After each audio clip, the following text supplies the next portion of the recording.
మనం ఎదుటి వాళ్ళు మనకెందుకు ఆపర్చునిటీ ఇవ్వాలి? ఫస్ట్ ఆఫ్ ఆల్ ప్రతి ఒక్క ఇంట్లో ఉండి మహిళ ఆలోచించుకోవాలి, నా దగ్గర ఇన్ని ఆపర్చునిటీస్ ఉన్నాయి, నేను ఎందుకు బయటకు వెళ్ళాలి? ఇది ఒకటి ఆలోచించుకుంటే మనం సక్సెస్ అయినట్టేనండి. ఒక్కొక్కసారి సక్సెస్ అన్నది కూడా మనం చేసే పని కూడా కొంత టైం అన్నది పడుతుంది. ఆ టైం మనం ఇవ్వాలి.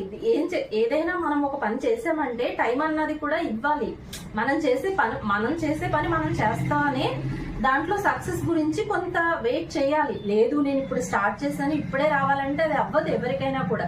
ఒక్కొక్కసారి అది లక్ని బట్టి కూడా ఉంటుంది. ఫస్ట్ ఆఫ్ ఆల్ మనకి మనమే ప్రిపేర్ అయిపోవాలి.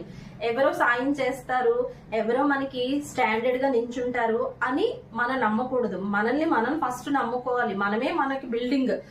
నువ్వే సిమెంట్ వేసుకోవాలి, నువ్వే ఇసుకేసుకోవాలి, నువ్వే గోడలా పిల్లర్ లాగా నువ్వే నించోవాలి స్ట్రాంగ్ గా. అని ఎప్పుడైతే స్ట్రాంగ్ గా మీరు నించుంటారో అప్పుడే మీరు ఆ ముందుకు వెళ్ళగలుగుతారు.